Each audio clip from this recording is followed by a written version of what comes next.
Oh.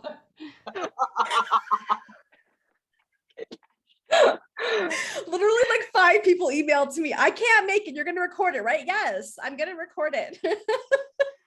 Okay, so everybody missed what you just said, Rachel. My question around what does client joy mean to you, and what would it feel like, or basically to not be obsessing, right? And what do you hope to leave behind and not take with you after this workshop? And to your point about working hard, it's really interesting because you actually do have to work hard to get your business off the ground. But what you don't have to do is work as much as you think you do. And that's really what we're going to address today as well. Like it does take hard work, but not as much hard work. So that's a shift we're going to make today. Lynn, give it to us. Sort of what is this client joy, lack of stress and obsessing? What would that feel like? What does that mean to you? And what do you want to leave here today? So what Rachel said about, this idea of having to work hard and like being from an Asian family, like totally resonates. Like I just came back from a visit with my parents, and they like, my mom will like leave the house at like 8:30. Like they have a restaurant. So she leaves at 8:30 and then she doesn't come back until sometimes like 10:30 at night. And like, I was there working, with my business and like knocked off work around 7. I'm just like, okay, mom and dad are still at work. Like maybe I should go and help them. Like, Yep. and it's so hard to like get out of that mentality, but I'm trying really hard to like set boundaries for myself and all that. So what does client joy look like for me? That is client joy. I mean, it comes like, for me, it's like different, like, it's like, so like there are different layers to it, right? So there's like the whole, like the joy of the actual client, but then there's like me being excited to be with that client and to like see them on that journey, to really like help them have their aha moments and stuff like that. And really like believing in them, like that for me brings a lot of joy. Yes. Knowing that I can like actually like help them make the transformation that they want, make the changes that they want. So yeah, I would like to find more of that. Like, I don't have that client joy with everyone. So which means like to me that like that's not really aligning with my values. So what would I like to get out of today? Pretty much what you've promised. I love it. Amazing. Like, how do I work less, but like be able to have more joy with my clients, right? I love it. Have more clients that I am joyful with working. Yeah. Or excited about working with. Do you know what? That would be such a fun, if you like nerding out to this kind of stuff, that would be such a fun exercise, is to literally write out client joy and break down all the layers of that for you and put it into a gorgeous collage. Anyone else here make collages just for the sake of making a collage? No, just me. That, or like if you're a word person, what's like, you could do like the word, what do they call those?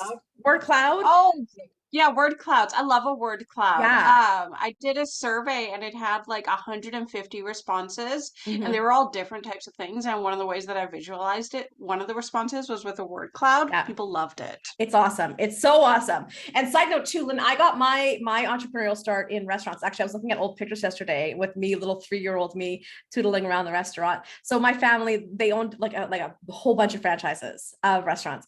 And I would never tell somebody to go into a restaurant business, because it is literally everything. It is, you'd have no life. And that's a lot of what drove me to figure out for myself how to work less and earn more, how to have more meaningful work and impactful work that didn't suck up every ounce of time, money, energy, and mental space. Because I watched it, my parents and my aunts and uncles work themselves into the ground. And I was like, no, there's got to be a better way. Like literally, it's all we talked about. It's all we focused on. It's all we did. I was like, nah, there's a better way. So that's actually my roots, is also in the restaurant business. I'm going to pull out these pictures and share them on social, because I'm also adorable. All right, Allison, what does client joy mean to you? What the heck do you want to leave here today?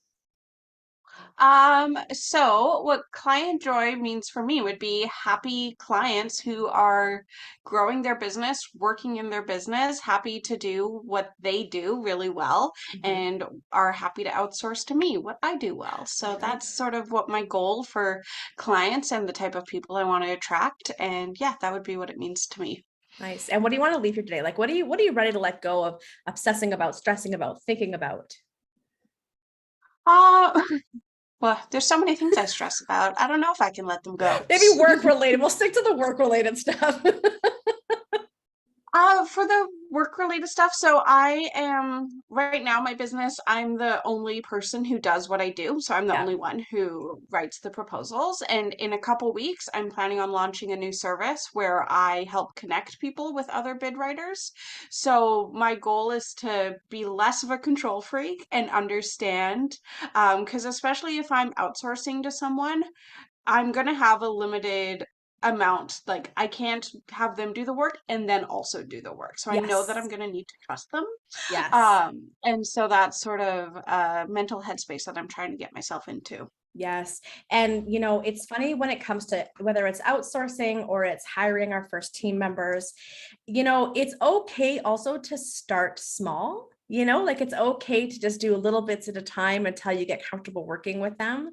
Especially again, if you're neurodivergent, if you're ADHD, it can be very overwhelming to think about handing over all this responsibility to somebody. It's a lot of preparation and setting up and, being organized, which we don't always love. Our brains kind of fight us on. So it's okay to start small. Always remember that. It's okay to start small.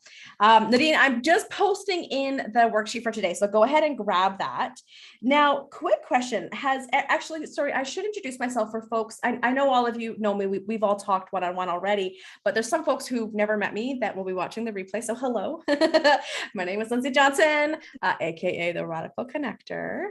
I'm a marketing and sales strategist, marketing and sales coach for service-based entrepreneurs who don't know what the hell they're doing. Who are working their butts off and burning out and not getting clients. And I teach you how to use digital marketing and sales basically in a way that feels damn good. Damn good. Y'all heard about consent-based sales? Yeah. From me or from other people? From me, amazing. I love it. I love it. That's kind of cool, but it is something that is catching on. And it's an idea of, I don't teach people to, well, I just did a newsletter about that where I talked about convincing versus attracting, right? Like, how do we attract the right people who are looking for you right now, money in hand, they are looking for you.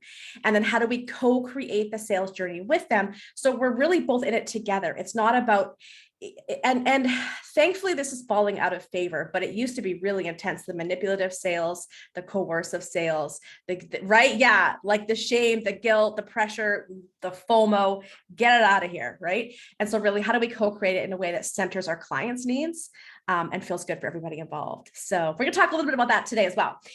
So I have a worksheet. You've got it there. I'm going to pull mine up, but I'm actually going to share, my screen so that I can see the worksheet, you can see the worksheet, and I can still see all of you. All right. Wait, where did it go? Where did it go? There, is it coming? There it comes. It's coming. Can you see it? Can you see the worksheet? Amazing. By the way, friends, don't have to be on mute. You don't have to be silent. We're here. We're going to have some fun. Don't leave me up here by myself. How do I make this bigger? I don't like the way this, oh, there it is down there. Yes. Yes. Okay. Can you see the worksheet and can you hear me and see me? Amazing. Yep. All right. So I thought that now listen, today's workshop I booked us for 90 minutes because we got a lot to cover and we're going to cover as much as we can, and whatever we can't, don't worry. I've got videos, I've got things to give you for resources. Okay. But I really just want to cover 3 things today. Number 1, I want to shift our mindset from what we were just talking about, this 24/7 thinking constantly, obsessing about, stressing about. How do we start to become aware of our thoughts and shift our mindset? Because I don't know about you, and this is what we do in my worksheets. If you're new here, when someone says something we agree with, we do a little jazz hands. I'm loving the slow, chill vibe of the summer. Is anybody else just like addicted to just not being stressed? Okay. So like, how do we keep that going into the fall for the rest of the year, right? So we're going to talk about mindset, and then we're also going to talk about a little bit of actual tactical strategy. Okay, what am I going to do to actually go and make sure that I'm getting clients? Because the biggest cause of our stress and obsession is that we don't clearly understand how we get our clients, and we don't have a smooth marketing and sales process that pulls people through. And so we stew about it and stew about it and stew about it because we're just not dialed into our own unique marketing and sales strategy. So we're going to create a little micro one for you today, because one of the best ways to get some sleep at night is to have total faith and confidence in yourself that I know if I need clients, I know exactly what to do to get them. Can I get some jazz hands if that's relatable? I can see Rachel just bouncing in her seat over there. I would love some more sleep at night. Right? I was like mentioning like the chewed nails and I don't know if you saw my newsletter that went out this morning. Like, my gosh, the tension. Okay. And then the third thing I want to get into, if we have time, is an easy, hopefully simple content marketing or digital marketing strategy. I don't know if we'll have time. I'm maybe being ambitious, but we're going to see. We're going to see what happens. If not, I've got some resources, so I won't leave you hanging. Okay. So let's dive into our workshop or our worksheet. Number one, client joy mindset. I want you to give some thought to what it would look like to have a more relaxed, easier approach to getting clients and building your business. I really want you to take a moment, close your eyes. I want you to feel what that would feel like to just be relaxed, to have it be easy. What would that look like for you? What would that feel like for you to just be like, I need clients. Oh, there they are. Come on into my world. Let's get started working together. So when you get a good visual of what that would look like, I'd love for you to write that down.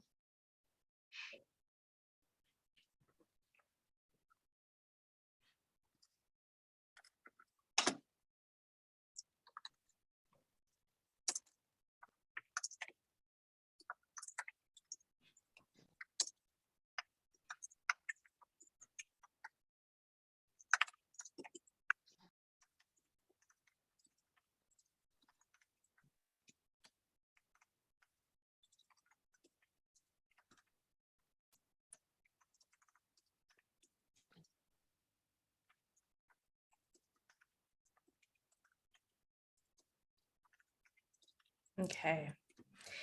So when you're ready, the next question is, what would you do if you could stop obsessively thinking about your business 24/7 and didn't have to work so dang much to get new clients and make money consistently? All right, so this is a complex question. So I want you to remove working. We talked about the difference between working hard and working a lot. Hard work is a part of building a business, right? But like busyness doesn't have to be. So if you were working less, right? If you were not having to spend all this mental energy thinking about getting clients all the time, what would you do? What would you do with the mental free time? What would you do with the physical free time if you didn't have to work so much and you weren't obsessing? Again, close your eyes, think about that. Bring to mind moments recently that you can remember where you were having a moment of stressful, obsessive thinking about this. Maybe it was keeping you up at night. Maybe there was some imposter syndrome at play for you. Or even thinking about the struggle, the hustle and struggle of trying to get clients. And if that was just gone, if you just woke up and were like, oh, I can get clients, no problem, easy peasy, and that was just gone, what would you do with all that mental energy and time? And you might as well tell me how it's going to feel too, or tell yourself how it's going to feel. That's a visualization.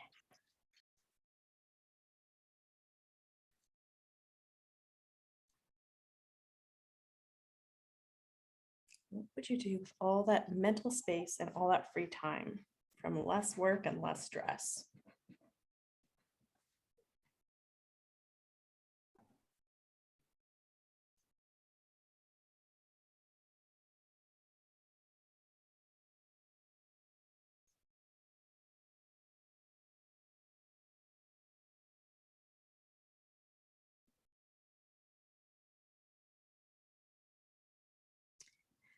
And then when you're ready, let's go to the next question. Why do you think you might be obsessing, stressing, or constantly worrying about how you'll get clients and thinking about your biz 24/7? Why do you think that you do that? And I want you to dig deep on this. Where does that come from?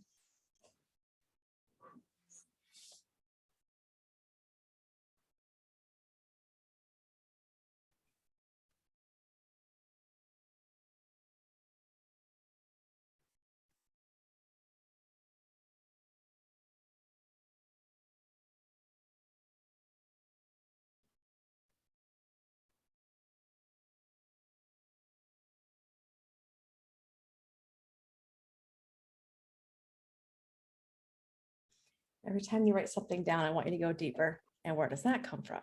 And where does that come from? And where did I get that idea?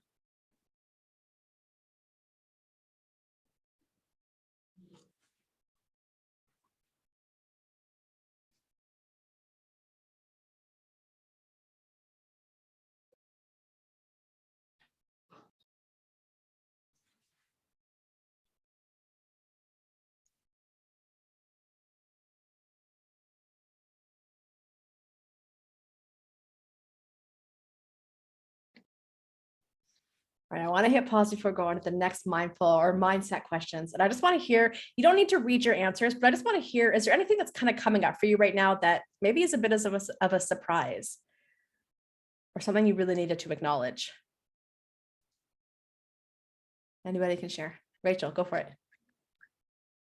It's funny because when you ask the most recent question, like, why are you like stuck in this cycle of obsessing about it? And of course, the first thing, and I feel like a lot of people would be like, because I need money, you know, Yeah. it's like, it's almost like the no duh thing. Mhm. But when I ask myself, it's like, yeah, but what if money wasn't an issue? Like, would I still be doing it? Like, and I'm like, I actually would still be doing this obsessively. And it's because I feel like there's a part of me that feels like I have something to prove. I'm like, I'm going to show you, world, that I have something to offer. Like, I'm going to prove to all my friends and family that when I quit my full-time job 3 years ago to start up this business, I'm going to actually turn it into something. And it's almost like, it's like, I'm going to show you, like, sort of attitude. And it can be, and it can be not helpful at the same time, because I don't want that to be the space and the energy that I carry into all of my work. It's like, I want to feel proud of it without feeling like I'm not enough, even if it doesn't like do the thing I want it to be doing right now, if that makes sense. Yes, I love that. Nadine, I know you got something to say. I saw that mute button come off real quick. Yeah, I just want to acknowledge what Rachel just said. It's I'm going to show you attitude is a very powerful attitude to have, a very powerful motivator. Kind of been there, done that, and it's showing up again right now for me too, to a certain degree. But it's more in my case, it would be more of a, I'm going to show it to me, to myself. I want to prove it to myself that I can do this. So there's I don't know, I think especially with entrepreneurs or side hustlers, there's so much like there's so much attached to our own, like it's nearly like there is no business separate, or the business side is not separated from us personally. That's when there is no clear cut there, or an acknowledgement that even if I fail, it doesn't negatively reflect on me. It can have quite a negative impact. But I still think there's like, because it's mainly one person, as in, you know, ourselves, who's doing all this, it can feel quite like there's a lot at stake. And how does that reflect on me personally if it doesn't work out, or if that particular route doesn't work out, or you need to reshuffle, or you're not making as much money.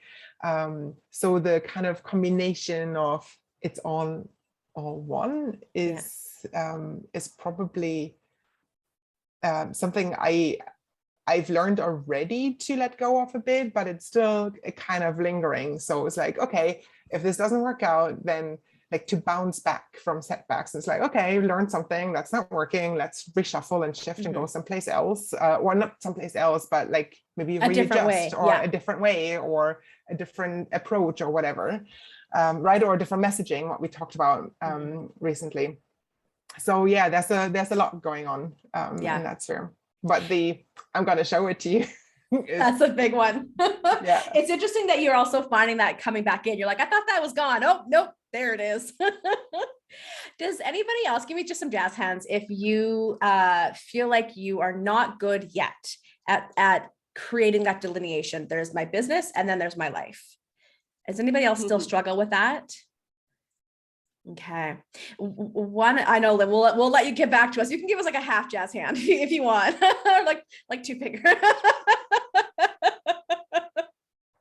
So the other thing too, and this is what I really want to hammer home, is that in the first few years of your business, it can be scary to stop thinking about it. There's this feeling, yeah, Rachel, there's this feeling that our businesses are still sort of like sand in our hands. And if we stop thinking about it, it will run through and we'll lose it. And that does go away. But in those first few years, we can tend to be a bit obsessive about it because it's still intangible. There's still so much in the air. We're still finding out who we are as entrepreneurs, right? But this obsessive way of thinking about it and not having a life outside of our businesses isn't sustainable and leads to burnout. And no, we don't want that. All right, so let's move on to our next questions, and then we can share again. So the next question here is, what would it feel like to have a strong understanding of how to use online tools and digital marketing to do the bulk of the heavy sales lifting for you? So this is about having an understanding of how to use it. Okay. Obviously, if that happens, that would feel effing amazing. But how would it feel to have an understanding of how to use these tools?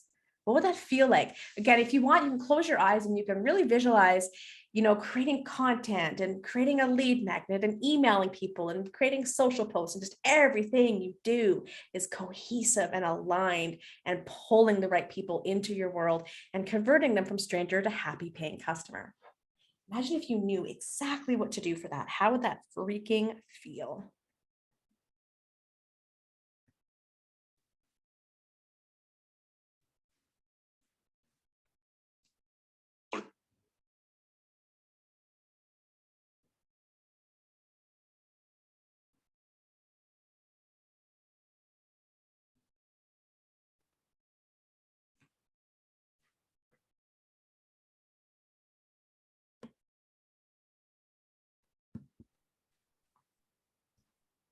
And then ready for the next question.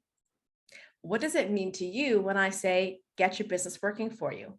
Let's get literal here. What does that mean to you? One of the things that when I say things like our businesses can like consume every like penny we have, all of our energy, all of our time, all of our mental space, we end up working for our business instead of using our business as a tool to work for us. So what does it mean to you when I say using your business as a tool to work for you?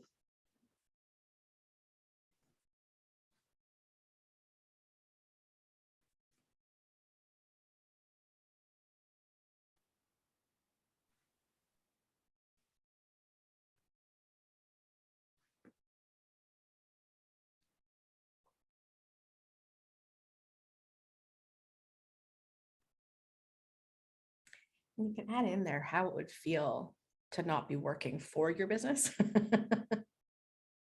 Yeah, Lynn, I saw a reaction there.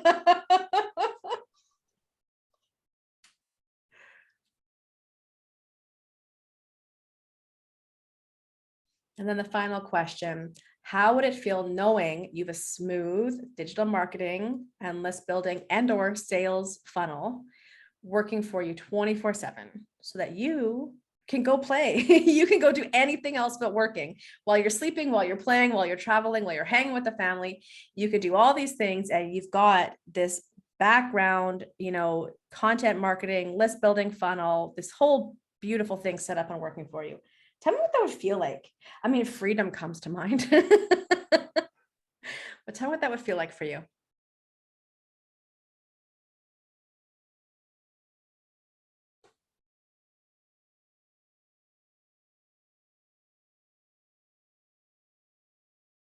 And you know what? I'd also love for you to jot down if you think it's impossible. Is it impossible? Is it not possible for me? Oh, Nadine, that was a reaction. I love seeing your faces. But is there some imposter syndrome coming up? Is there some, I don't know how to do it coming up? Like, is there things coming up when I'm asking you to visualize this stuff?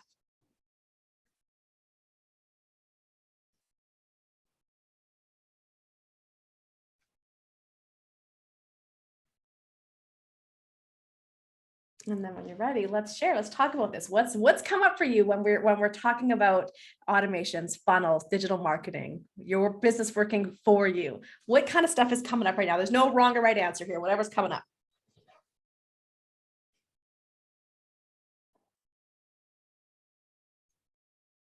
I have this image of like when you're at the cottage and there's like a little pier and like there's like a little kid who just wants to just dive in, and he's just kind of like I don't know, swimming around. And that's how I feel right now with like my marketing. It's like I'm just like trying to jump in and just like figure out what's happening like as I'm going. And like what funneling looks like to me is like when you're watching Olympians swim in a swimming pool and they're just going back and forth, back and forth. It's all orderly. Dive in and yep. Yeah. Like they know where they're going. Like they're not scrambling to figure out what direction they're going to go into. So I want to be that Olympian and not the random kid. Yes. Get some snaps, get some jazz hands. Yes. Allison, we've not heard from you in a while. Do you have any thoughts?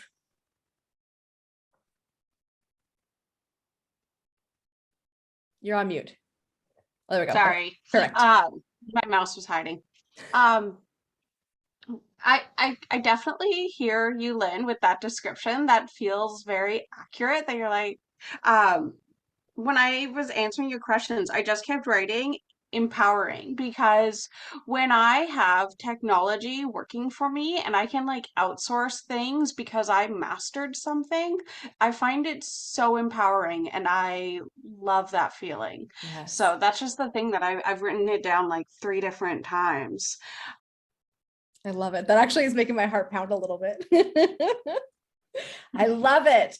Okay, so this is sort of this is it for the mindset shifting phase of the workshop. But I just wanted to give you all an opportunity to do a little bit of visualization here and look at maybe where you're carrying some funky beliefs around the needing to obsess and needing to think about 24/7, the hustle, and what it might actually look like and feel like to have more freedom and ease in the way that you get clients and in the way that you use digital marketing tools, right? To start doing some of that heavy lifting. So as we head in here, this little guy is so cute. Anyways, what if you could actually crack the code to steady flow of clients and income? Would anybody here love to have a steady flow of clients and income? Okay. I wasn't sure if anyone cracked that code yet. Okay. What if getting clients could actually be quick and easy? Like actually be quick and easy. Okay. What if you could actually stop obsessing about how you're going to keep your business afloat and food on the table? Because you not only have to pay your bills, you got to put it back into your business too. Imagine if you didn't have to be having nightmares and being kept up at night all night. Does anybody here have recurring nightmares when they are stressed about their business? Rachel, give us the real Coles Notes version. It's just like this never ending cycle of, like you spend 16 hours a day stressing about this one problem. Yeah. You go to sleep, your head hits the pillow and the engine's still running and you're like stressing about like, oh, I need to like hyper prepare for that sales call tomorrow. Like I gotta catch that one, or I've you're problem solving something. And then you like, you're shut down, you go to sleep and your dream continues it. Like it just never ends. And then you wake up and then you realize that the problem is still there and you ended up getting no sleep at all. Like it happens all the time. I don't know if it's just like one never ending nightmare sometimes, and hopefully it'll go away after this workshop. Well, I mean, or happen less. One of the things, and I feel like Lynn, you'll be able to appreciate this. So I'm literally crying. Also, welcome, Gail. We're a little bit into the workshop here, but you'll be able to get stuff. Actually, sorry, let me grab you the link right now so that you can download the worksheet. It's an editable PDF that we're working with. That didn't work. And I will share it with you in the chat so you can download it right now and have it open. Oh, the chat's right in front of me. Jeepers. So growing up in the restaurant world, it was a fast food Mexican restaurant, and we would often get like we were in a touristy spot. So sometimes it'd be 15 minutes before close and like a bus or something would pull in. And now we have to prepare all this food. And so that is literally when I am stressed about my business, that is my recurring nightmare, that it's 10 o'clock, 11 o'clock, 12 o'clock, I was going to say 13 o'clock, 1 o'clock, and the buses don't stop and people don't stop coming in the door. And we're having to like cook meat because, you make big things of meat and you got the thing and you're cooking the meat and you keep having to like prepare things and it just won't stop. And that's my recurring nightmare. That's when I know I'm stressed about my business, is I start dreaming about the restaurant and hearing the timers going off in my ear. No. Oh my goodness. Okay. All right. So what if you friends, these are not just rhetorical questions. All right. These are things that are very, very, very possible. It's just about learning the skills you need to learn to be able to make that happen. Okay. So we're going to talk now about your action plan, and we're going to create a customized action plan for you for the fall. That's going to be very simple, very singular in focus, so that you don't have to do all the things. You don't got to be splashing around, you could be that streamlined swimmer, that Olympian. All right. So the very first thing that I want you to do is I want you to get clear on where you find your perfect clients and how you best connect with them. So in your box, I actually want you to do one thing. I know that folks, you probably can work with different types of clients, right? And you probably have sub niches within your niches.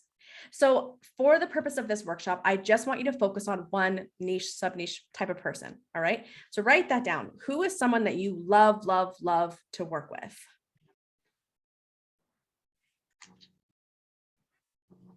And remembering that the things I'm teaching you today, you can replicate with this, a different niche tomorrow. You can do the same process here. So when you have that person in mind, do you know where to find them? Do you know how to connect with them? Does anybody not know? Yeah, come on off mute. Yeah, we're gonna go quickly through this one. Whatever you don't know, let's come off mute. Let's talk about it. So Lynn, who is your client, your perfect client that you want to work with? My perfect client is see, I don't even know. I think that's my problem. Yeah. Yeah. Very telling. Because sorry to call you out here in front of everybody. I think the problem is I'm wrestling with who I work with, yeah, and who my dream client is. I think my mind is just wait, you haven't really actually thought about this. Okay. So I'm going to talk about that for just a split second, which is that, the beautiful thing about building your business is you get to decide who your clientele is, right? And just because you can work with anybody doesn't mean you have to, right? And especially if they're people that you don't particularly enjoy working with, types of people, And so, I mean, why mess around with who you can work with when we could talk about who you want to work with? So who do you want to work with? Who's your perfect client?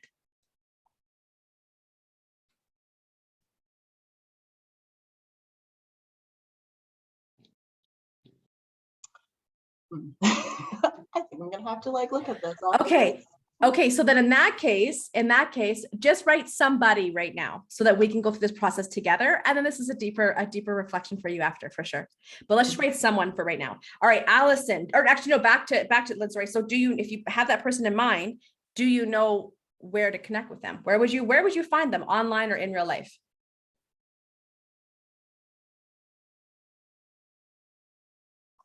Where are they hanging out? Oh, you're not going to answer. Okay, that's fine. Allison, who's your perfect client, and where do you find them? So, I am, like you said, I can work with anyone.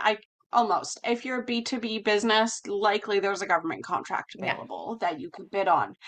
So in that way, I could work with anyone, but who I've really liked working with are usually janitorial companies. I've had 2 clients in that space, and I had great connections with both of them. So I really like working with them.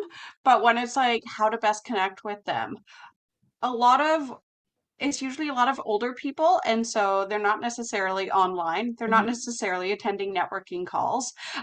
They usually are so busy working in their business that I'm not necessarily going to connect with them at a networking event. Yeah. So I don't really know how to find them besides personally reaching out, which is how probably personally. Yeah, it's going to be personally reaching out. Yeah.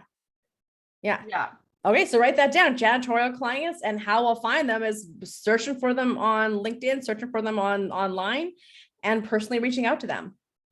Most of them have dead LinkedIn profiles. I know they haven't. Yeah, because it's updated in years. Okay, so then so it's directly reaching out through websites. There you go. Yeah. All right, I love it. Thank you. You're welcome. It's not complicated, but we make it complicated. It's not complicated, but we make it complicated. Picture the person you want to work with. Think about how you'll find them. Sometimes it's on social media. Sometimes it's at events. Sometimes it's direct outreach, right? You got to think about where are they hanging out where I'm able to connect with them. Okay. Then the next thing, I mean, really, it's that simple. Like, I'm not going to spend any more time here. Boop, that's it. The next thing is we want to talk about creating that attraction marketing and consent-based sales strategy, that flow, right? So we need to think about the 4 fast and free revenue generating activities that I teach. And then I want you to pick one that you're going to do for the rest of this year, for the next few months, right? Assuming that nobody works in December. So, you know, for September, October, and November. So does everybody here know my 4 fast and free revenue generating activities? All right, let Nadine, let's hear it. I'm on the spot. So it would be content creation. Okay, yep. So that's actually number 4. So content creation. Yep. Oh, okay. I need to put them in. That's fine. In order. Okay. So content creation, there's events, or what you call it, connecting. Yeah. Community building. That's okay, that's it. I'm taking you off the stage. Okay. So the number 1, good try. You get not a gold star, you get a silver star. Okay. You remember how we talked about me being sassy yesterday? Apparently I'm still continuing on with this. Let's do it. I mean, you know. Okay, so the first one is connecting. Yes, Nadine's got them, but I just want to put them in the right order for you. So connecting, all right, connecting. So that could be connecting in real life at events, as Nadine said, or that could be connecting on social media, any way where you're connecting with people. That could also be connecting directly with your client or with people who you might collaborate with, who would put you in touch with your client, right? So connecting. That's the number 1 RGA. Number 2 is public speaking. Okay.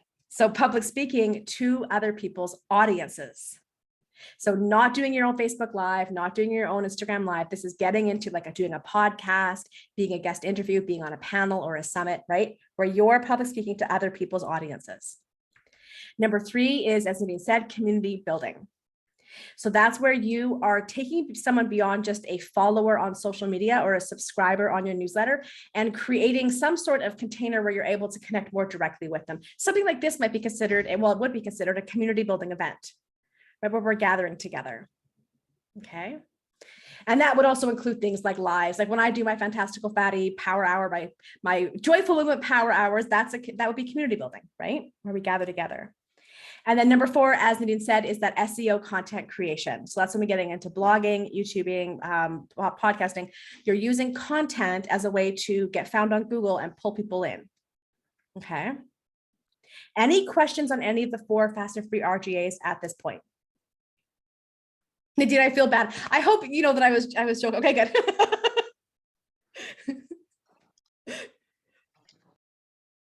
Any questions on the 4 fast and free RGAs?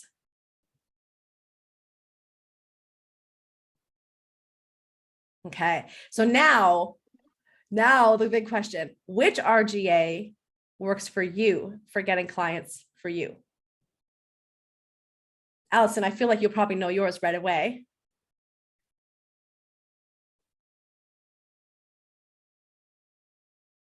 You just gotta unmute it. There we go. There we go. Yeah, it's like the only one that I really do. I'm very bad at the other 3. Yeah, it's connecting. Yeah. Right. All right, Lynn. Yeah, it is right. You didn't answer. I'm just saying the answer. All right. Rachel, which RGA is most effective for you at getting new clients? I find that I need to do almost like a 2-pronged approach where like I do have to be, I feel like connecting has always worked the best, is just reaching out and making a bunch of friends, because what I do is a really high ticket service and people will come find me when they're ready. And I usually have to start the connection, but I'm also working on doing the content creation. So as I have the connection, like I'm slowly feeding and indoctrinating people with what I do and what I offer. So like, I kind of have to do both. I've tried doing just one or the other and they don't work without each other. So kind of need to do both. The reality is you're actually going to do all four. You need to do all four in your for business development, but there's generally one that works the best. And that's where we want to focus our time when we start to understand how we get clients. So for example, if we know that Allison connecting directly with janitorial services is how she gets her clients, if she's going to be spending 5 hours a week creating content like a blog, I'm probably going to say that's not the best use of those 5 hours. Right? But maybe she spends an hour, on the blog because blogging is still important, right? So, you know what I mean? So it's just really understanding that which one is the most effective for you. So that's where you're spending the bulk of your time. That's how we get out of the working all the time mode, right? And one of the things I want you always to remember that when you're building a business, is your goal in this moment to make money, to build your social media audience, to build your YouTube subscribers, right? Like to build your email list. What is your biggest goal right now? And if you're not making money, I'm going to tell you that unless you don't need money, your goal is probably going to be to make money. Sometimes it's not. Sometimes you've got a spouse or a partner or a big thing of savings and you're not in a rush to make money, right? And in which case you can focus on building up your YouTube channel or building up your Instagram following. If that's what you want to do, there's nothing wrong with that, but you need to know what your priority is because that's going to determine which RGA you do and where you spend your time, right?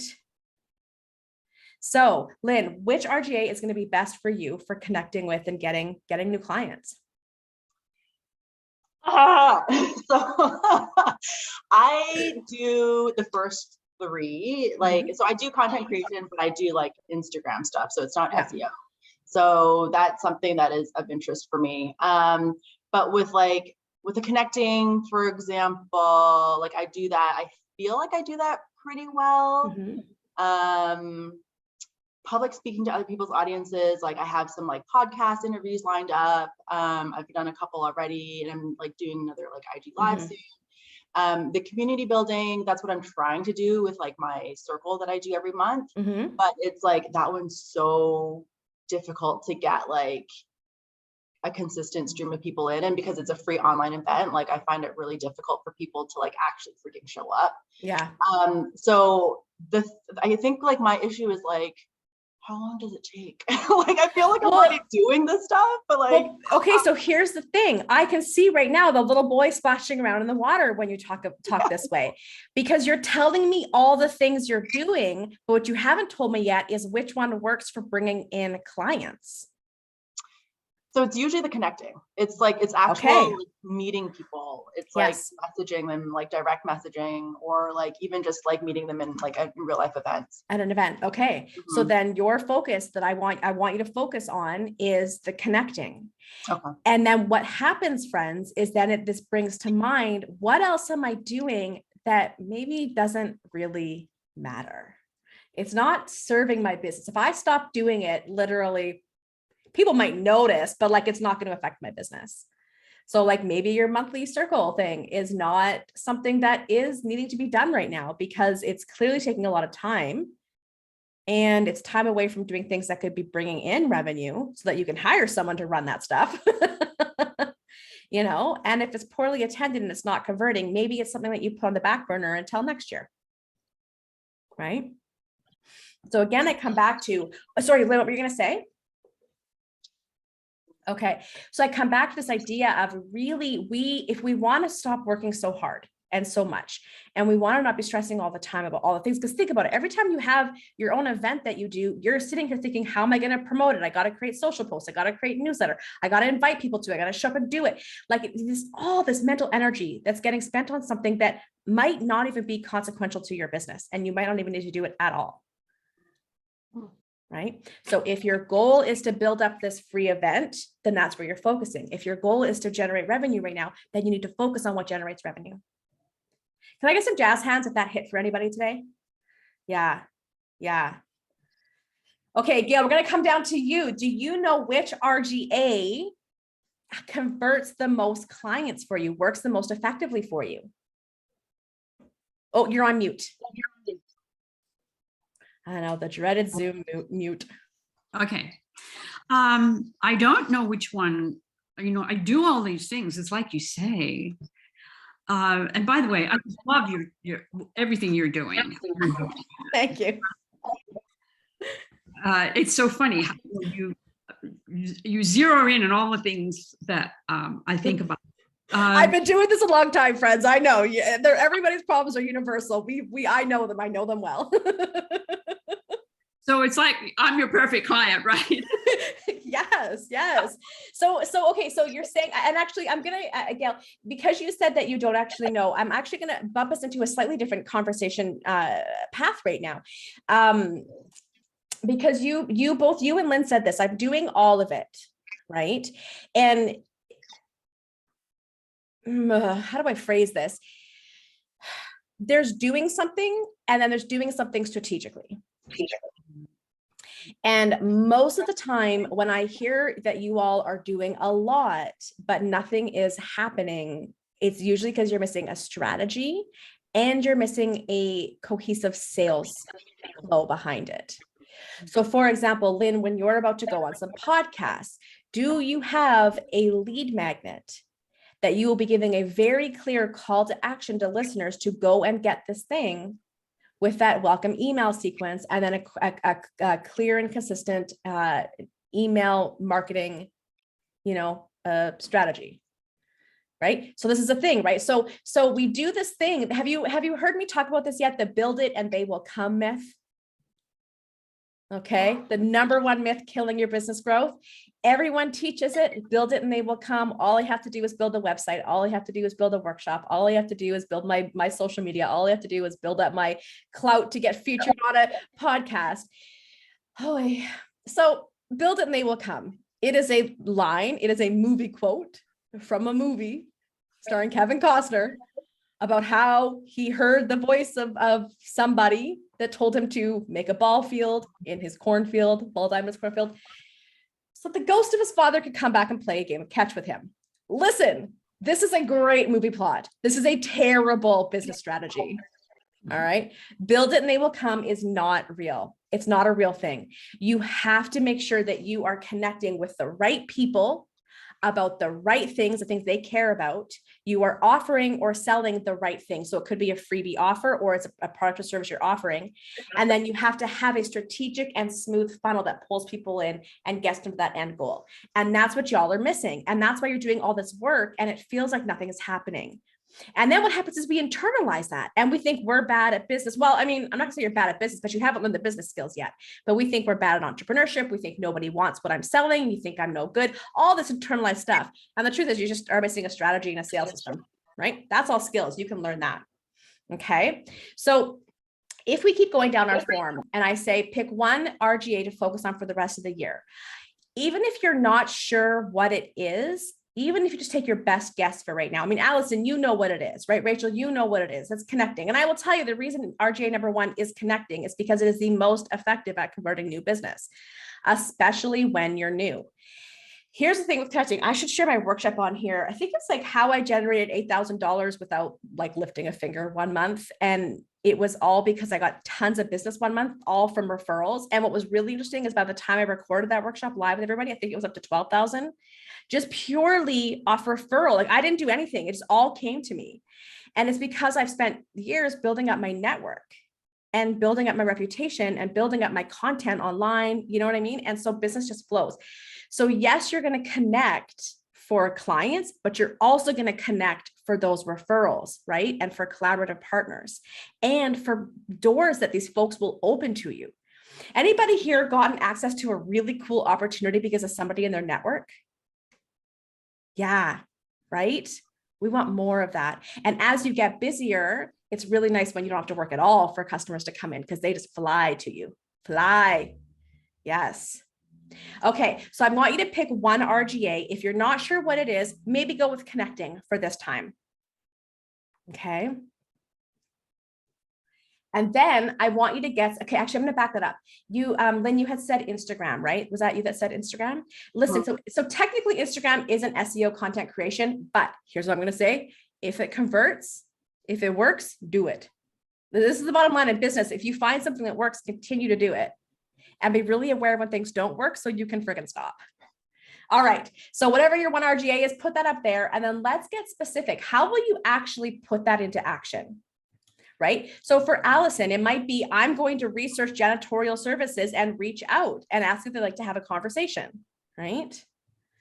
You know, Rachel, for you, it might be going onto Instagram, right? And DMing with folks and starting to have some calls with people. And remembering that when you're connecting, I didn't put that in here, maybe I should. When you're connecting and having these conversations, it's not about having an agenda or an outcome in mind. It really is about exploring this conversation with this person and just seeing where it goes. Right? All right, so I want you to come up with a specific strategy for yourself where you're actually gonna, this is the thing that I'm going to do.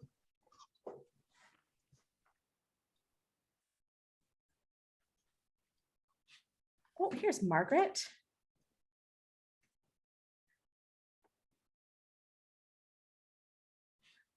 Worksheet for her.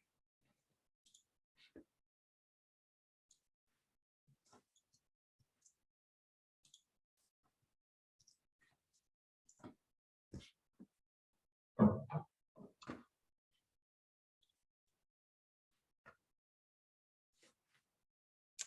guys are doing great.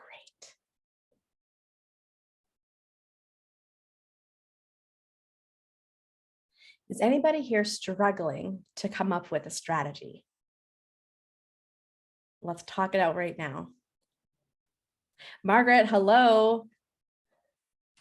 Hi. All right, give me a second. All right, Lynn, how's your strategy coming along? So I wrote down that I'm going to continue DMing people on social Yeah. media. Like that's one of the strategies that I have now is like every week I'll DM at least 10 people from my Facebook. I love it. Say yes to in-person networking possibilities. Yeah. And I've been thinking about doing Toastmasters when I'm back in Berlin, because that would have like dual purpose, like me becoming a better public speaker, but also networking with people who aren't just in coaching. Yeah, I love it. I love it. That sounds amazing. Brilliant. Brilliant. I'm like literally done. We can all go home. But the thing that's coming up for me is like, but I'm already doing these things. Okay, but strategy and system. Number one is a strategic.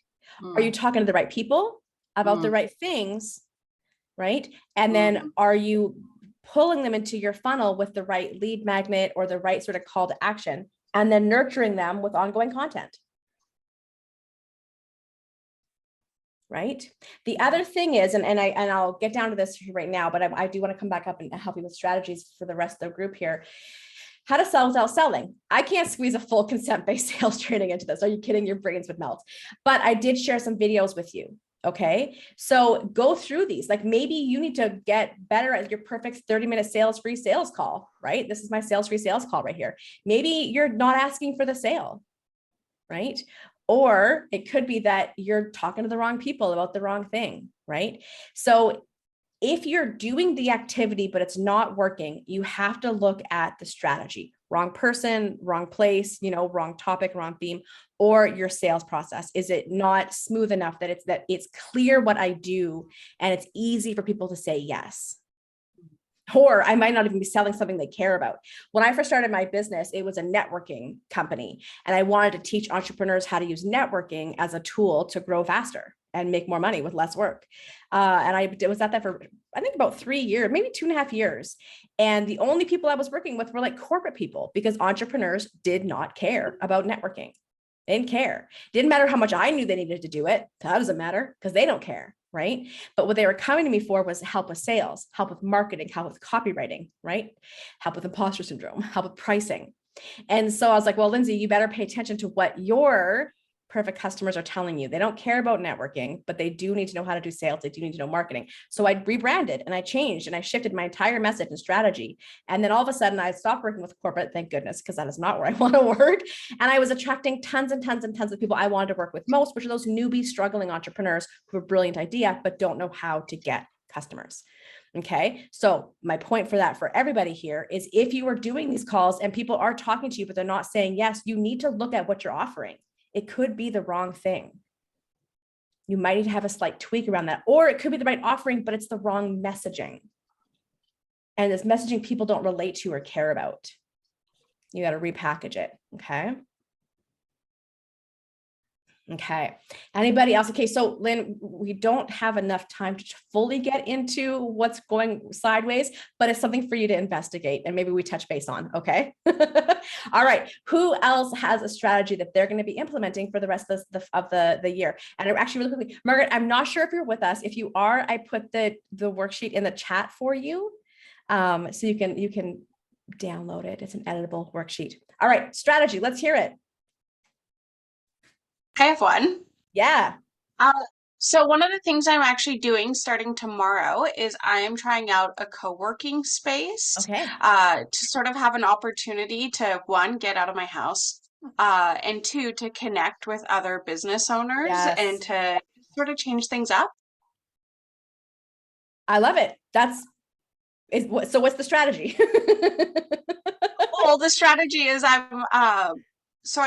there's two strategies there. One, connecting with people. As I've gotten most of my clients, people hear what I do and then they say, hey, I know somebody who kind of needs that. And then they connect me with that. So the co-working space, I expect to be more of those types of referrals, not necessarily my clients, but people my clients are working with. Yes. And then the other one is I have a map of British Columbia and I want to reach out to people in every single region. There's like 20 different regions in BC. And I was like, I'm just going to reach out to people in every single one. I love it. Are you going to go region by region and like fully get everybody in each region, or are you going to sort of popcorn Yeah, I'm going to tick them off as I go through. I'm going to try and reach out to at least 5 companies in each region. And then hopefully one of those 5 is interested. I love that. Okay. So this is where I'm talking about getting specific, right? So I'm going to reach out to 5 people in each region and I'm going to join this networking space to build my own, this co-working space to build my own networks of potential referrals, right? So again, this getting specific, right? And thinking strategically, it is so simple, but it's something that is missed. We don't consider it. We don't get, specific in what we're going to do.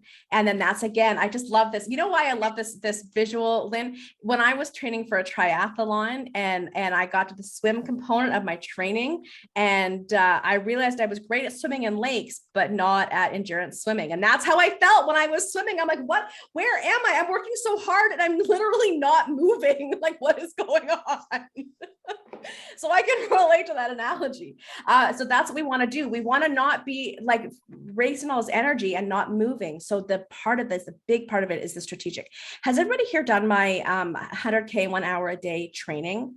I know, Rachel, you have, and I talk about that. Nadine, I talk about that. Allison, I'm like, the strategic thing is the most important and is missed 99% of the time. Be strategic. Okay, so the selling videos I've got for you on YouTube there, you'll be able to click on those. Please, if you're going to click on any of these links, save your document first because it will kick you out into this. I can't make it open on a new screen and your work will be gone. Save as you go. So then let's talk about the 100K in 1 hour a day strategy, because this is how you get to 100K only working an hour a day. Now, here's what I'm going to say. It's not only an hour overall in your entire business. There is more that goes into a business than just revenue generating activities, than just business development. But the business development part doesn't have to take as much time and be as much work as we are making it.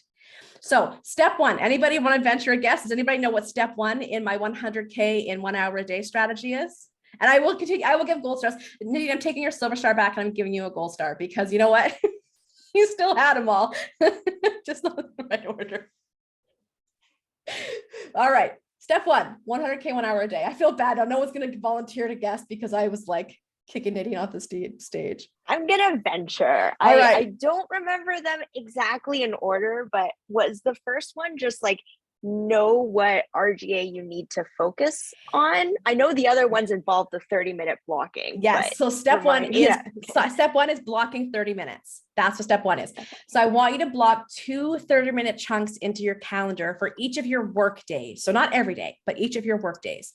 2 30-minute chunks of time. Sometimes I like to do it first thing and I like to do the other one in the afternoon. You can even do them back to back. You can even do more if you want. But your first thing you're gonna do is you're gonna grab your phone or whatever you use for calendaring, scheduling, and you're gonna schedule in 2 30-minute chunks. Nadine, number 2.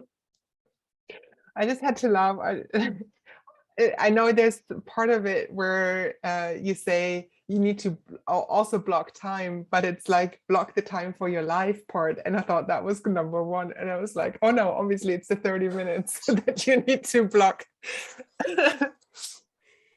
When I'm teaching time blocking, I teach block your time for your life outside of work first. This is where my mind is crumbled today, when I was like, oh yeah, obviously in order to make 100,000 K a day, you need to put in the life first. But this is like, I'm not in the right mindset this morning. I need more coffee. Anyway, number two, I want to say be strategic.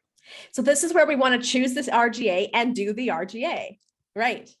Yes. So whatever you put up here, you're going to do it for 30 minutes twice a day. And then step number 3 is what? Anyone know? This one might trick some of you. Is this the Friday? Yes. Continue. I think it's like to sit down on Friday and like block out the 2 chunks of 30 minutes a day for the following week. Yes. So you keep it going. Yes. I love it. Go team. So this is it. Again, you're going to see this is a very simple thing. You figured out what your RGAs are. You've got a strategy. So now it's just a matter of blocking off the time, doing it. And then at the end of the week, just making sure next week's blocked off. And that's it. And then when you're done your RGAs, you go do whatever you want.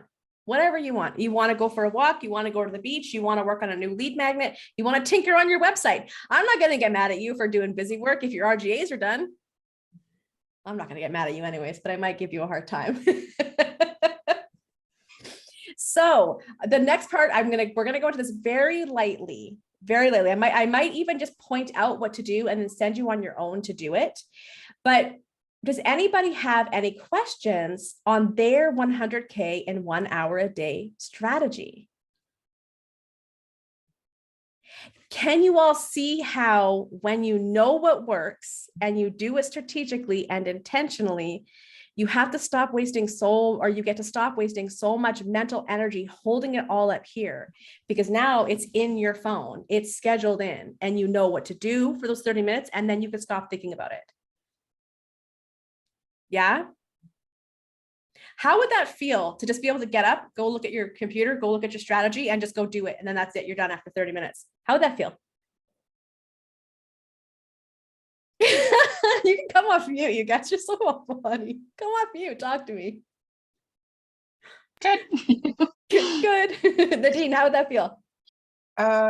Definitely a relief afterwards. I think it's the thing to overcome is actually to do it in the first place. It's like, just get off your sofa, go to the gym for 5 minutes, with that intention, and then just keep going. I do like the idea of actually doing it first thing in the morning, or at least if that's not my case, because it sounds awful, but to kind of get it out of the way, just be done with it. On the other hand, I do tend to have a lot more energy in the afternoons, I get more done in the afternoons than in the mornings. So maybe I play with it a bit, but definitely having the time in the calendar as this is what I need to do. Helps. I forget what it's like. Plan your work the plan. Is that the saying? Again, it's something that's so simple. You know what I know what works. I know what I got to do. I just got to go do it.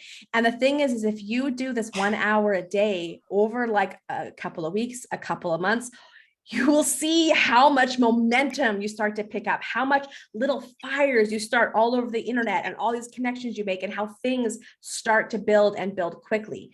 And this is why I have you every Friday go do with the same thing for the next week, because what happens is you'll have a really good week this week, but next week you won't schedule it in. And all of a sudden it's a month later and all you're doing is busy work and you're splashing around in the pool and there's no new business. And so this is the part where you need to train yourselves as entrepreneurs to prioritize doing your RGAs, prioritize doing this first thing in the morning or whenever you're high energy. But it doesn't have to be something you obsess about, and it doesn't have to be something that you're doing for 8 hours a day, literally 1 hour a day, 1 hour a day. And you will see, give yourself 3 months, you will see how much you start to generate, right? Now, there is the strategic component and there is the sales component. So that is going to be, you're going to get more of that up here, but there obviously is more into it. There's more nuance into the marketing and sales skills that y'all need to learn. But this at least is giving you a way to stop obsessing and to know what you need to do and then go do the thing. So I'm going to take you just through this, but I'm going to leave it to you to do on your own. Okay. I'm actually thinking of creating a whole little mini course, a self-guided course on this, so that it's just there and you can just take it and do it. But it's around your content marketing. So when I talk about content marketing here, I'm talking again about blog, YouTube, or podcast. Okay.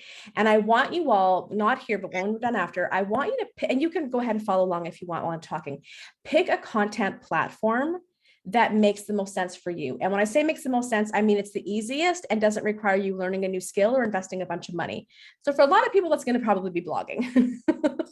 And if it's not blogging, it could be YouTubing if you make it simple for yourself. All right.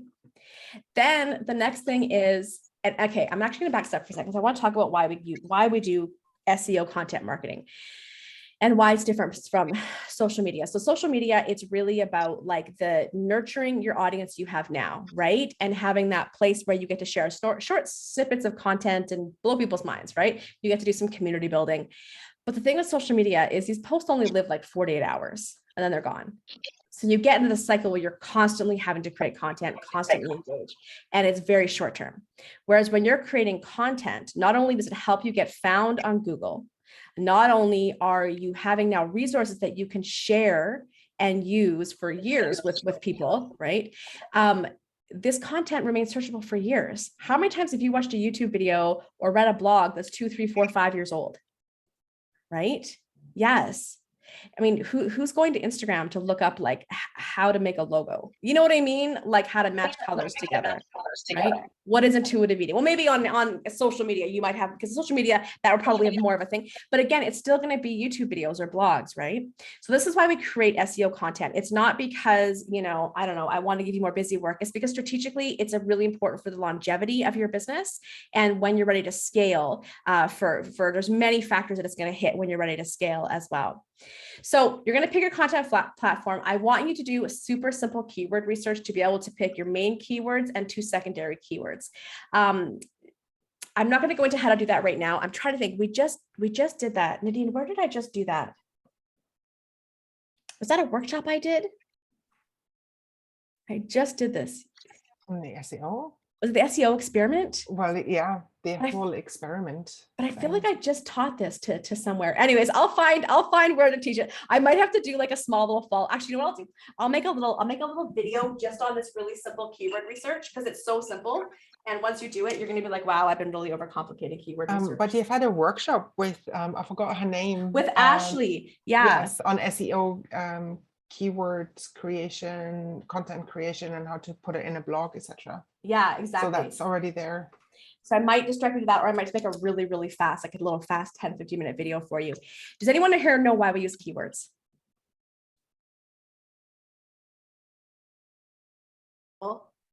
It's searchable. Searchable. When you're writing a blog or making a YouTube video, do you create the content you want to create, or do you create the content that people are searching by keyword? Yeah. Is this news to anybody? Give me jazz hands if you knew that. So you all knew that you had to create content based on keyword research. Okay, who's been doing that? Ah, yes.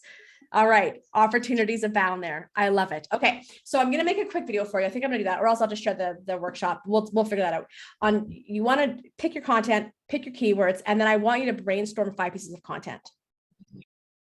Okay, and I love doing listicles or how-tos. Like if you just put at the top of all these boxes, 3 ways to, 3 things to, right? 3 blah blah blahs. Like if you just start with listicles, you'll be able to take those keywords and make some pretty awesome content topics. So I want you to brainstorm your 5 topics, and then I want you to create that content. Who here already creates content consistently? Who wants to start creating at least 1 piece of content a month? Yeah. Margaret, what about you? Margaret, you do podcasting. Do you do blogging or YouTube as well? Are your podcasts on YouTube? Do you do any blogging or YouTubing? No. Do you want to? Yes. Okay. All right. Now, okay. I know that we've been through this a lot. So you know enough that you can go ahead and make your next 5 topics. Okay. And you only have to do one a month, just one a month. Lynn, do you want to do one a month? We're talking specifically about SEO content, right? Yes. A blog, a YouTube, or a podcast. I'm going to mostly say blog for people who aren't already creating content. Yeah, I don't do any of that stuff. So I think I'd like to start. Yes. And once a month seems really doable. Once a month is so doable because here's the thing, you can repurpose that. When you write a blog, you now have tons of content to put on social, right? You can pull from that and do lives, pull from that and make quotables, right? Make reels, right? So it's great because it's going to be repurposed. So if you can do one and then you send it out in your newsletter a couple times that month, brilliant. Gail, are you going to do a blog? Do you want to start doing blogging at least once a month? I blog all the time. I love it. All right. Does it get people to your website? Yeah, it does. Yeah. Does it get But- people onto your email list? Yes, because I have freebies. I have all of that strategy lined up. Yeah. I'm considering a podcast, and that's right now. I'm not sure if that's the way to go. Okay. Well, do the people on your list convert to customers? No, not as much as I like. So before you move into podcasting, I want you to figure out how to get more people to convert. So are you being unclear about how folks can work with you and making it easy for them to say yes? Are you selling them something they don't want and you need to reevaluate what you're selling? Mhm. Is your messaging way off and it's things that people don't care about? Okay. Okay. I love it. I love it.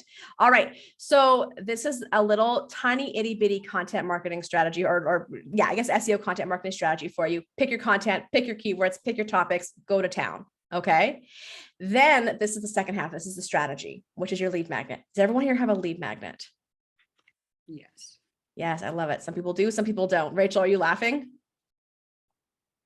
Yeah, it's because I'm trying to figure out the exact formula that works. Like I'm tinkering with the messaging, and the moment I hammer it down, I'm gonna package it and put it in a lead magnet. So I'm pre-tinkering leading up to making that happen. I love it. I love it. The moment you put into a lead magnet, you'll probably think of 20 other ones and you'll want to go and change the one you have. Anyone else experience that with their lead magnets? This is why I say don't spend a lot of time and money on your lead magnet because you're going to tinker with it. You're going to change it. You're going to adjust it. Okay. It's better to just get it out there and start testing it because you're going to change it. Okay. So your lead magnet, really quickly, it needs to consist of 3 components. All right. It needs to be a miniature version of what it is that you sell. Okay.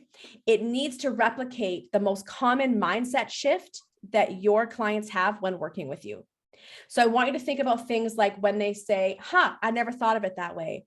Oh, I can finally stop doing this. Oh, that's easy. I can do that. So I want you to think about what is that mindset shift. You want to create that same mindset shift in your lead magnet. And then you need to have an actual quick win. You know how Allison kept saying empowered, I feel empowered, I feel empowered. You want your people to feel empowered by the time they're done your lead magnet, that they've been able to implement what you've taught them. So I want you to have a think on this and let that dictate what your lead magnet's going to be. And remember that we're going for an actionable quick win, like 10 minutes or less, 15 minutes or less. This isn't a lead magnet that's going to drag on and on and on over weeks or over days. We want it just a quick and easy. Okay. And then you're going to write your welcome emails. And I have a great, did I not link this? Oh, I maybe didn't link this. I have a great YouTube video. You'll find it on my YouTube channel, Super Simple List Building, where I take you through how to figure out your lead magnet and how to write your welcome emails. Right? So then you want to make sure that your lead magnet is on your content so that people can get on your list from your content. And then you go one step further and you go down here. I'm giving all these gazillions of resources. You're sprinkling your lead magnet online like confetti checklist. 33 ways to get your lead magnet in front of your future clients. All right. Oh, I know why I can't click it because this isn't the editable version. Okay. You should be able to click on it in yours, right? Where you'll be able to get these things. So I want to recap us here because we covered freaking so much. And I want to really point out how what happens is when you start to pull the thread on the sweater that is business development, that is digital marketing, that is sales, you can see that it starts to kind of unravel all these threads because there's all these pieces that fit together and weave together.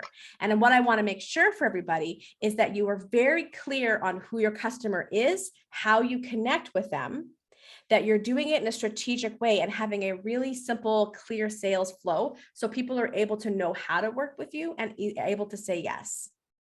Okay, so I've included in here this whole little mini strategy, big mini strategy, where you're able to like really map this out for yourself, right? Put it into action. And then I've got some extra bonus resources here for you to help you go a little bit deeper on the sales side and on the list building side. The reason that I always attach a list building and a content strategy to this is because when I talk about getting the internet to do 90% or 80% of the selling for you, when you have a really solid, like you've got content out there, SEO content and social content, right? And you have a really great lead magnet with a really great email sequence and a consistent email marketing strategy, which is maybe, maybe twice a month you send out an email. But when you have all that, it helps to be found on Google. It helps to be found online. It pulls people into your world. It builds the know, like, trust without you having to do any of that. Your job then becomes creating content. And this is a point that entrepreneurs get to usually within 3 to 5 years, where they move from doing the bulk of their own sales and outreach into becoming more of a content creator. Because if you've been connecting, your networks are generally sending tons of people your way. If you've been creating content and building that up, that is sending clients your way. So then you get to make that switch from always on the hustle to sell into the joy of creating content and having fun, engaging with people online. Can I see some jazz hands if that is something that appeals to you? Yeah. Okay. Gail, not so sure? No, yeah, it does, for sure. Okay. All right. I need those jazz hands. That's what we want to move to. When I talk about not obsessing, not stressing, not working so hard in those first few years, it is a lot of work because you are putting all these pieces together while you're also figuring out your clientele and who they are and what they want. Right? But we want to be always moving towards, number one, how am I generating revenue so I can keep my business afloat, pay my bills, and eventually hire people to do a bunch of the busy work I don't want to freaking do. And then how am I building sustainability and longevity by starting to put some time into my content, into my lead magnets, and into my email list, like building my list so that I'm able to then market into my list and not be a little boy in the water floundering around. So I want to pause here and I want to quickly do a what are you thinking moment here. So let's just give me like a sentence, just a sentence. What are you thinking? Lynn, I've shared a lot today. What are you thinking? What are you realizing is your first next step? Oh, that's how, okay. Because my first thought is, Yeah. I have so much to do. Like, I know about all of these things. I know about lead magnets. I know about like email lists and stuff, but it's just like stuff that's just like been on my to-do list that I've just haven't addressed. Yeah. My first to do is to look at my soulmate clients again, revisit that, and like really like get clear on who I want to be working with. Because I think I did this exercise like 2 years ago, I think, when I first started, and obviously things change, I change. Yes. 100%. Friends, what you did even 3 months ago might not be what you do now, right? The services you offer, the people you worked with, right? Absolutely. You're going to evolve so much in your business. Let yourself evolve. I love it. Allison, what are you thinking? What's your first next step? I'm going to book time for at least the next week to do the 2 30-minute chunks a day, because I think that's really important to do. Nice. And I've thought about a lead magnet, because what I do is so unique, and people hire me because they want to outsource it. Yeah. So it's hard to, usually I've thought of if I create something for bid writing and say it's like a checklist of things to look for when you're reading through an RFP, likely someone would do that and then they'd go, wow, this is complicated. and then they just don't want to I do need it at to, all. yeah. So it's kind of hard to figure out what exactly people want, because I don't want to be manipulative and be like, here, try this, and then overwhelm them with Yes, and yeah. people feel overwhelmed by it. That I don't want to attract clients that way. So I need to figure out what to do. Yes. And the other thing too is, and when it comes to lead magnets, lead magnets aren't the right thing for every business model. If your clientele isn't the kind of clientele who would even download a lead magnet, your lead magnet, your entry into your world might literally to book a free 50-minute consultation with you. And that might be it. Because again, your lead magnet is a way to get folks into your world, onto your email list, but also getting engaged with you, right? So that might be what makes sense for you as well. Something to think about. And again, you guys, we got to try all these things and see what works, right? Nadine, what are you thinking? What's your first next step? My first next step is going to be blocking out more time, those 30-minute ones. Then I will create a list of ideas for reaching out on social media and my newsletter. And I would also, apart from the 30-minute blockouts, one of my calls to action for reaching out is to actually meet people in person. Yeah. So I need to, because I'm not based in downtown Vancouver, I want to identify some times, like one day a week, where I can actually go downtown and then start saying, like, when I reach out to people, it's like, hey, do you want to jump on a call, or are you up for a quick lunch or walk and talk, you know, take away coffee or whatever, and have these days available. So it's a strategic part for the next week, for the next month that I want to set out. I love it. That's brilliant. Brilliant. Rachel, what are you thinking and what are your first next steps? I feel like there's two main things that I need to be working on, and I'll probably block off separate time to work on each of those. Because the first thing is like, I've been connecting with people, but I need to connect with more of the right people. And I feel like I need to do it more strategically, where up until now, I've been trying to connect directly with like my ideal client, but I often find that whenever I connect with them, they're not at that right stage. And so I realize the people that I need to be connecting with, because I help people with their personal branding, and it's always like at a stage after, like at a certain point in their business journey. So I actually realize I need to be connecting with more business coaches and consultants, because they always refer their clients at a certain point in their journey to be like, you freaking need to work on your branding, and you're only ready to work on your branding after you figure out your business. So I'm like, I've been networking stupid this whole time. I'm like, I need to do it like smarter. Like, and well, so I'm not saying yes to you being stupid. Like, no, like you're figuring it out, right? You're figuring it out. Yeah, exactly. So that's one thing. And then the other thing is I just need to continue like making adjustments with my content. So it's just speaking more directly to what's immediately on people's minds. Because right now I feel like the thing that I'm offering is many levels too deep, and it's exactly what my clients need. It's a lot of the mindset stuff, but they don't realize they need it. And so I need to talk surface level in order to hook them in and then start a deeper conversation. So I need to make that adjustment. And I saw Lynn shaking her head to that as well. So that's the biggest thing. Always remember, friends, meet your clientele, your audience where they are at, right? And then take them where they need to go. Margaret, what are you thinking? What's your first next step? I know you came in a little bit late, but that's okay. So can you hear me? I can, yes. Okay. I'm in the Sky Lounge in Atlanta Airport, so it's a little crazy. Block the 30-minute chunks daily, twice. Yeah, I like that. I also like, somebody said, blocking off time for like exercise and just making those commitments, because I push everything back and not get to things that I'm not doing that take care of me. Yeah. And in what we've been talking about, and this isn't new, Lindsay, but emails, blogs, my podcasts start again September 4th, so I've got to make sure those are ready to roll, which they're getting there. A lot of that stuff, but networking is also big. I'm meeting with a CEO at a treatment center in the area next week, and I really appreciate Nadine's input. Getting in person and get in front. We've got a conference in November with some amazing people. So I'm already putting together a flyer and a business card to pass out to let them know I'm out there. Let's talk. And so doing that stuff. I love that. Brilliant, Margaret. Thank you. What was I going to say? Oh, I am also hosting, if you had missed this, I've got my little fun side play that I'm doing under Fantastical Fatty, and we have joyful movement power hours throughout the week. And so you're welcome to come and join on that. And I'm not really training you, but it's like, let's meet and let's move our bodies in a way that feels good. It's accountability for me to show up and do my workouts, and then also for you to come. So I posted on my Instagram. Also, you can come follow me on TikTok under Fantastical Fatty, and then I post them there as well. Gail, what are you thinking, and what are your first next steps?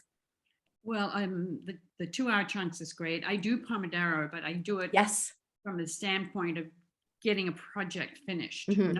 not the 2 hours. I love that. Okay, that's great. So my thing is I have to create more online courses, which, because I'm shifting my business model from Okay. online courses. Mhm. That's what I got to focus in on, and finding a way for sales to convert. So yeah, like I'm going to say, before you focus on your courses, I want you to, even if you have one course, that's fine. Pick one course, and I want you to spend time figuring out the lead magnet, email sequence, sales page, sale process, including ongoing content marketing, okay, and email marketing. I want, before we go and create a whole big cache of courses, we have to start with one and work out that process. Otherwise, we're just going to be duplicating the work that doesn't work, right? Duplicating things that don't work. And by the way, it could take a couple of years to figure out the right lead magnet, list building, sales funnel. It can take a couple of years to get that nailed down, because you're constantly testing and tweaking and testing and tweaking. So like, let's take this pressure off to like be an overnight success with our courses, and also realize that. I love it, Gail. Thank you. So friends, before I kick you off out of here to go enjoy your August day, if you haven't already heard about my Radical Revenue Accelerator, I know some of you have, I know some of you here are already in. This is my 10-week accelerator, where we go through week by week, module by module, and dive into all of these elements we talked about. Everything from each RGA, we're breaking down your public speaking, your connecting, your community building, and your content creation. We're breaking that down into strategic, with a sales flow attached to it, so that it's actually converting. We're going to be talking about your lead magnet, talking about your list building strategy, your content creation strategy, and your email marketing strategy. And then of course, how do we put this all together so that you're able to get that 100K 1 hour a day? And even if you're somebody who has hit 100K, but let's say you're launching a new course, how do we take that course to 100K? Right? Like, how do we look at these 100K chunks, right, in our diversified revenue streams? So work smarter, not harder.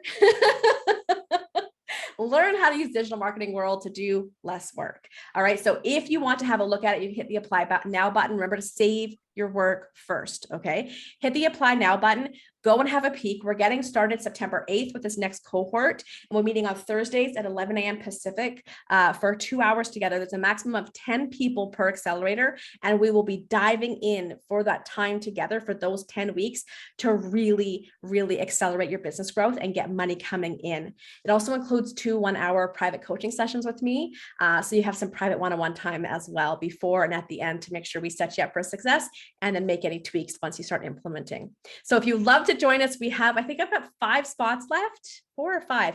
And so you can apply, you can check it out. And if you want to talk about joining us, please come and join us. We're starting on September 8th is our kickoff. And then I probably will run the next one in January. So it'll probably be it for this year. And then the next one will start in January. Other than that, friends, I'm going to go ahead and turn off my screen sharing. Thank you so much. Come off mute. Thank you so much for hanging out with me. We covered so much work. I would love to hear your aha that you're like feeling and walking away with today as we say goodbye. Lynn, what's your aha? What's your feeling right now? That I have a lot of work to do. And what's your aha? What have you realized today? Or maybe what have you let go of? Oh, what have I realized today? I want to hear what you've let go of. So everybody, that's what I want you to share when it comes to your turn. What have you let go of? Can you come back to me on that? I can. I was about to point to myself, but that's me. Allison, what have you let go of? What I think I know that I need to outsource to technology more for lead building. Yeah. Sorry, my dog is currently stressed because my cat is being mean to her. And then that would be sort of the aha moment that I have. And I feel the exact same way with Lynn, that how I feel is like I have a lot of work to do. Okay. Okay. Oh no. That tends to be what happens, but I hope that you're feeling that you know the right work you have to do. Has anybody here, give me some jazz hands, if you realize there's work you maybe can stop doing? Yeah, Rachel. Okay, cool. Okay, cool. Okay, all right, cool, cool. All right, Gail, what are you leaving behind today? What are you letting go of? I don't know where I'm letting that go of, but the big aha for me today is strategy. Yes, I love that you have the strategy behind everything that you're doing, and I love that it. I have strategies, but I need to really strategically figure out what it is that's not working. Yes, 100%. I love it. Thank you, Nadine. My aha was, it might not be as difficult. Okay. Just be strategic. I mean, Yeah. twice 30 minutes a day doesn't seem overwhelming at all. I know there's, you've got my back. There's always a resource for everything you've already created. It's the pressure is a bit off. And like, do this, like be strategic around it. And if there's something that I feel goes a bit crazy in my head, I'll, reach out to you. Call me. Yeah.